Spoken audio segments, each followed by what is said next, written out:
ഉടമ്പടി പദ്ധതിയുടെ പ്രയോഗങ്ങളെ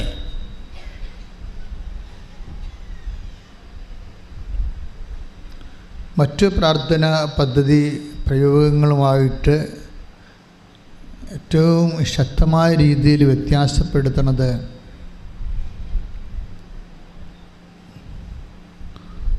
നമുക്കറിയാം അതിൻ്റെ പ്രസൻസ്. ഇത് ഈ ദിവസങ്ങളിലൊക്കെ മനുഷ്യർ കൂടുതൽ പറയുന്നതാണ് പ്രസൻസ്. ദൈവത്തിൻ്റെ സാന്നിധ്യം നമ്മുടെ ജീവിതത്തിൻ്റെ എല്ലാ മണ്ഡലങ്ങളിലും വ്യത്യസ്തമായ കാഴ്ചയിലൂടെ,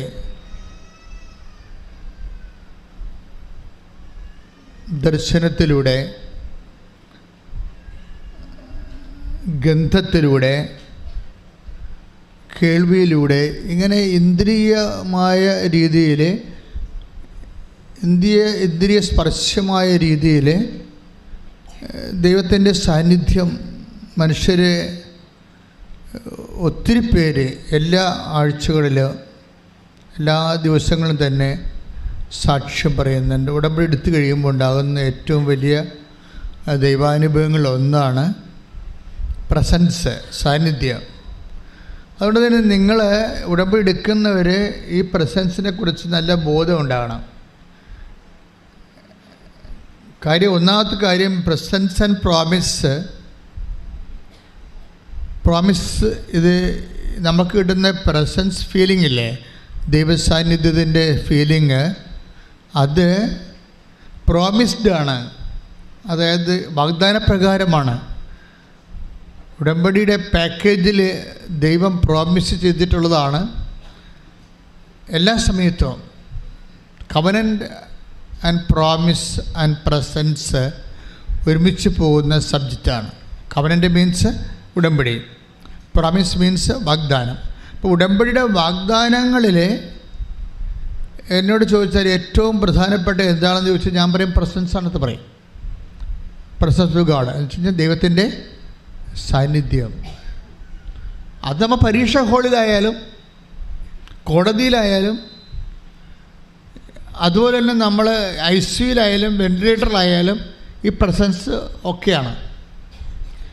അങ്ങനെ പ്രസൻസിൻ്റെ മാത്രം ഒരു 1000-ഓളം സാക്ഷ്യങ്ങൾ ഓൾറെഡി യൂട്യൂബിൽ കൃപാസനം അപ്ലോഡ് ചെയ്തിട്ടുണ്ട്. അതെല്ലാം നമുക്ക് എക്സ്പീരിയൻസാണ് പ്രസൻസ്. ഇപ്പോൾ കഴിഞ്ഞ ദിവസത്തെ ഒരു സാക്ഷ്യം ശില്പ എന്ന് പറയുന്ന ഒരു നേഴ്സിൻ്റെ സാക്ഷ്യമാണ്. ശില്പയുടെ സാക്ഷ്യത്തിൽ കുറേ സംഭവങ്ങളുണ്ട്, ഉടമ്പടിയുടെ കുറേ വിഷയങ്ങളുണ്ട്. അതിലൊന്ന്, ഇവർ ഉടമ്പടി എടുക്കുമ്പോൾ തന്നെ ഇടയ്ക്കിടയ്ക്ക് ശരീരം തണുക്കും.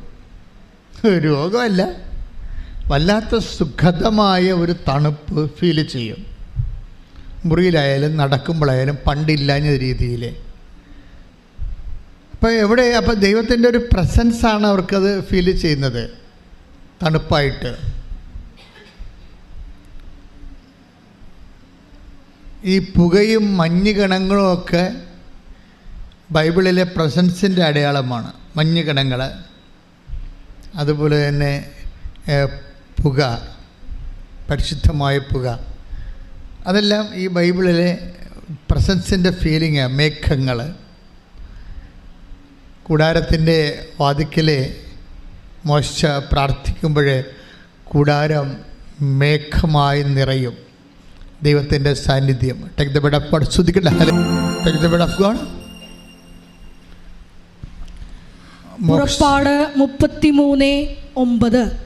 പുറപ്പാട് 33:9. മോശ കൂടാരത്തിൽ പ്രവേശിക്കുമ്പോൾ, ഏറ്റു പറഞ്ഞേ, മോശ കൂടാരത്തിൽ പ്രവേശിക്കുമ്പോൾ മേഘസ്തംഭം ഇറങ്ങി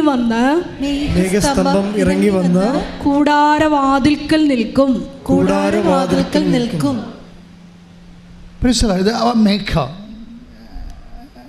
മേഘം. അതുപോലെ തന്നെയാണ് സീനായ മലമുകളിലെ പുക ഉയരുന്നത് കാണാം. പുക നമ്മൾ ധൂപമൊക്കെ അൾത്താരയിൽ അർപ്പിക്കുന്നത് ഈ മഹത്വത്തിൻ്റെയും മേഘത്തിൻ്റെയും ദൈവത്തിൻ്റെ സാന്നിധ്യത്തിൻ്റെ അനുരൂപമായിട്ടാണ് അൾത്താരയിലൊക്കെ നമ്മൾ ധൂപം ഉപയോഗിക്കുന്നത്. ഇങ്ങനെ വ്യത്യസ്തമായ നമുക്കറിയാം, ദൈവമായിട്ട് വരുമ്പോൾ പ്രസൻസിനാണ് കൂടുതൽ. നമ്മൾ പക്ഷേ we are not that bother. ഇപ്പം അപ്പത്തിൻ്റെ വിഷയം, അതായത് അൾത്താരയിൽ തന്നെ ഈശോ അപ്പത്തെക്കുറിച്ച് എന്താ പറഞ്ഞത്? ഞാനാണെന്നാണ് പറഞ്ഞത്. അല്ലാതെ ഈ അപ്പം കാണുമ്പോൾ എന്നെപ്പോലെ ഇരിക്കുമെന്നല്ല പറഞ്ഞത്. Do this in memory of my. എന്നിട്ട് പറഞ്ഞത്, അതായത് ഇത് ദിസ് ഈസ് മൈ ബോഡി. ഇത് റിസംബിൾ ആണെന്നല്ല പറഞ്ഞത്, ബോഡിയെപ്പോലെ ഇരിക്കുന്നു എന്നല്ല പറഞ്ഞത്. This is my body. That means ഈ അപ്പം എടുക്കുമ്പോൾ അവൻ്റെ സാന്നിധ്യം അതിൻ്റെ തെങ്കൾക്കേറ്റ് ചെയ്തിരിക്കണം ദൈവം. കൈയിട്ടിച്ച് കർത്താൻ എൻ്റെ പ്രിയപ്പെട്ട പുറപ്പാട് 19, 17, 18 തിരുവചനങ്ങൾ. പുറപ്പാട് 19, 17, 18. ദൈവത്തെ കാണുന്നതിനു വേണ്ടി പറഞ്ഞേ.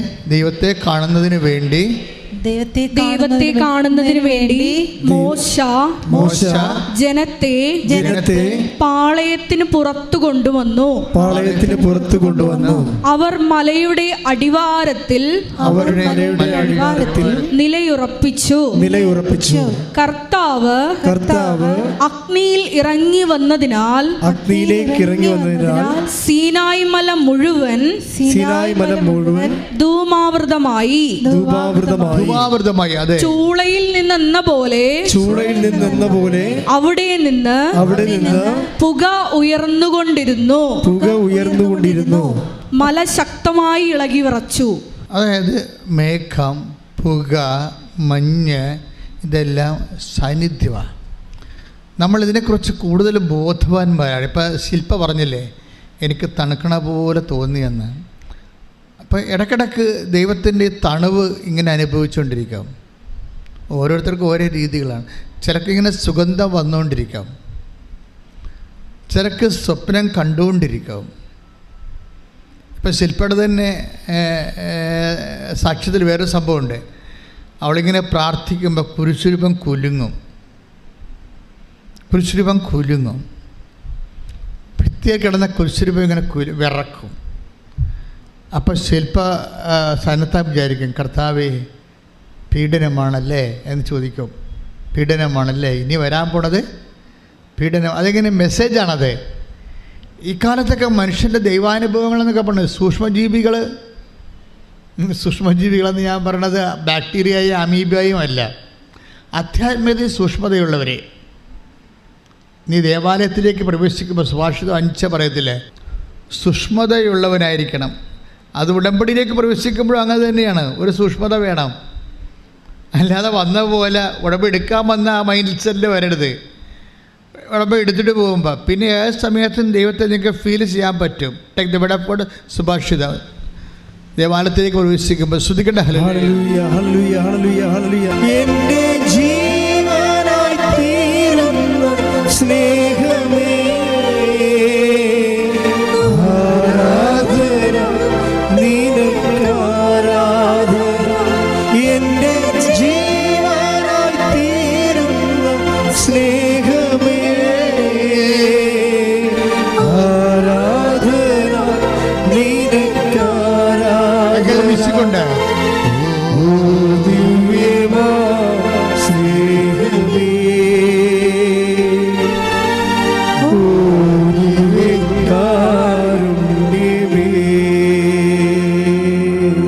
സഭാപ്രസംഗകൻ 5:1. സഭാപ്രസംഗം 5:1. ദേവാലയത്തിലേക്ക്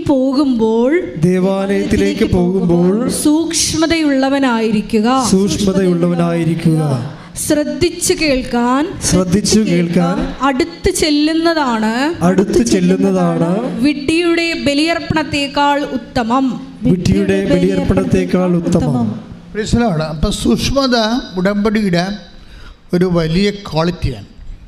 നിങ്ങൾ ആരാണ്? നിങ്ങൾ ദൈവമായിട്ടല്ലേ, ഈക്വൽ പാർട്ട്ണർ അനുസരിച്ചല്ലേ ഉടമ്പടി ചെയ്തിരിക്കണത്. നിങ്ങൾ എഴുതിയിരിക്കുന്നത് ഈ നിബന്ധനകളെ പാലിച്ചുകൊള്ളാവുന്ന ഒപ്പിട്ടിരിക്കുകയാണ് അല്ലേ, അത് ഒന്നിവിടെ പ്രഖ്യാപിച്ചിട്ടുണ്ട്. പക്ഷേ വാട്ട് ഈസ് ആക്ച്വലി ഹാപ്പൻ, നിങ്ങളുടെ തരക്കാരല്ലാത്ത ഒരാളുമായിട്ട് നിങ്ങളെ ഈക്വൽ പാർട്ട്ണറുമായിട്ട് നിങ്ങളെ ഒരു കരാറിൽ ഏർപ്പെട്ടിരിക്കുകയാണ്. മനസ്സിലായില്ലേ? പോക്കിത്തരം കാണിച്ചാൽ പൊട്ടത്തരം കാണിച്ചാൽ പണി കിട്ടാൻ സാധ്യതയുണ്ടെന്നായി പറഞ്ഞിട്ട് വരുന്നത്. പറഞ്ഞ മനസ്സിലായില്ലേ? ഉടമ്പടി ഉഴപ്പിട്ടുള്ള ആൾക്കാർ mind it is A very very serious thing. നിങ്ങളൊരു ദൈവമായിട്ട് നിങ്ങളൊരു ഈക്വൽ പാർട്ട്ണറുമായിട്ട് നിങ്ങൾ സത്യസന്ധമായിട്ട് നിങ്ങൾ ഉടമ്പടി കരാർ ചെയ്തിരിക്കുകയാണ്. അപ്പോഴെന്താ ശ്രദ്ധിക്കേണ്ടതെന്ന് വെച്ച് കഴിഞ്ഞാൽ, ഞങ്ങൾ എന്തുകൊണ്ടാണ് നിങ്ങളോട് 2 ആഴ്ചയിലൊരിക്കൽ കുമ്പസാരിക്കണമെന്ന് കത്തോലിക്കോട് പറയാൻ കാര്യം? They must do it by no means. മറ്റുള്ളവരെന്ന് പറഞ്ഞ് കൈയും കണ്ടിരുന്നാൽ മതിയാ? അല്ല, അവർ മനസ്സാക്ഷിക്കൊപ്പിച്ച് ദൈവത്തിൻ്റെ കൃപയിൽ ദൈവത്തിന് നിരക്കുന്ന നീതിയുടെ തീരുമാനങ്ങൾ എടുക്കേണ്ടി വരും. ഇപ്പോൾ ഇന്നലെ ഒരു കുട്ടി അമ്മയും കൂടി ഇവിടെ വന്നു. അപ്പോൾ അവളുടെ പ്രശ്നം ഒരു ഡൈവേഴ്സിലാണ്. അപ്പോൾ കുട്ടിയെ ഭർത്താവ് നാട്ടിൽ വിദേശത്തെ ജോലിയും കഴിഞ്ഞിട്ട് അയാൾ നാട്ടിൽ തിരിച്ചു വന്ന് കുട്ടിക്ക് കേസ് പറയാൻ വേണ്ടി പോയി എന്നിവൾ അറിഞ്ഞ്. അപ്പോൾ അയാൾ നാട്ടിൽ വരുന്നതുകൊണ്ട് കുട്ടിനെയും കൊണ്ട് ഇവൾക്ക് കാനഡയിലേക്ക് പായണം. അതിന് ഉടമ്പടി ചെയ്തിരിക്കുകയും. മനസ്സിലായില്ലേ? അപ്പം ഞാൻ ചോദിച്ചേ, നീ അവിടുന്ന് വഴക്കിട്ട് പോകുന്നതാണ്, നിന്നെ തല്ലിയെ ഇടിച്ച കൊണ്ടൊന്ന് ആക്കിയതാണ്. അവൾ മിണ്ടണില്ല. അതാ മനസ്സിലായില്ലേ? അവൾ മിണ്ടണില്ല. നീ നിന്നെ വഴക്കിടിച്ച് കൊണ്ടുവന്ന് ഭർത്താവ് ഉപദ്രവിച്ച് കൊണ്ടുവന്ന് വീട്ടിൽ ഇതാക്കിയതാണ്. അതാ നീ തന്നെത്താൻ പോകുന്നതാണ്. അവൾ മിണ്ടണില്ല. അപ്പോൾ അതിൻ്റെ അകത്ത് എന്ത് സ്പെല്ലിംഗ് മിസ്റ്റേക്ക് ഇല്ലേ? അതാ പ്രശ്നം.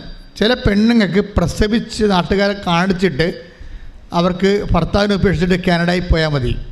ഇങ്ങനെയുള്ള ഒത്തിരി കന്നുകാലികൾ ഉടമ്പടി എടുത്തിട്ടുണ്ട്.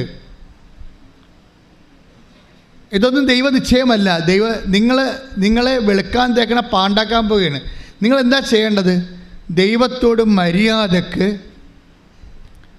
ദൈവിക പദ്ധതി എന്താ മനസ്സിലാക്കി അതിനോട് യോജിക്കാനുള്ള ഒരു മനസ്സുണ്ടാക്കിയെടുക്കണം. അനുതാപം, പ്രസൻസിൻ്റെ ഈ സംഭവം അതാ.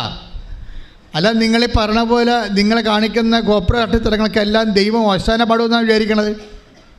നിങ്ങൾ കാണിക്കുന്ന ദൈവത്തിന് നിരക്കാത്ത ജീവിത രീതിക്ക് ദൈവം ആമയും പറയുമെന്നാണ് വിചാരിക്കണത്. അനുദപിക്കാതെ there is no other option. ശ്രുതിക്കട്ടെ ഹല്ലേലൂയ. അതായത് വചനം കേൾക്കുമ്പോൾ ദൈവസ്നേഹം ഫീൽ ചെയ്യുകയും, കർത്താവേ ഇത് ചെയ്ത് തരണേ എന്നല്ല പറയേണ്ടത്. കർത്താവേ ഞങ്ങൾ എന്ത് ചെയ്യണം എന്നാണ് ചോദിക്കേണ്ടത്. സിറ്റുവേഷൻ ഈസ് ദിസ്, ഇതാണ് സിറ്റുവേഷൻ. കർത്താവ് ഇതെനിക്ക് ചെയ്ത് തരണമേ എന്നല്ല പറയേണ്ടത്. കർത്താവേ ഈ അവസ്ഥയിൽ ഞാൻ എന്താണ് ചെയ്യേണ്ടത്? പട്ടാളക്കാരൻ വന്ന് ചോദിക്കണില്ലേ യോഹന്നാൻ മാന്താവിനോട്, ഞങ്ങൾ എന്താണ് ചെയ്യേണ്ടത്? വേണ്ട, യോഹന്നാൻ്റെ ദൈവവചനം കേട്ടപ്പോൾ, സ്നാപകൻ്റെ ദൈവവചനം കേട്ടപ്പോൾ പട്ടാളക്കാർ വന്ന് ചോദിക്കണത് എന്താണ്? പട്ടാളക്കാർ പോരും വന്ന് ചോദിക്കുകയാണ്, എന്താണ് ഞങ്ങളെന്താണ് ചെയ്യേണ്ടത്? അപ്പോൾ എന്താ പറയണത്? നിങ്ങളെ ശമ്പളം കൊണ്ട് അഡ്ജസ്റ്റ് ചെയ്യണം.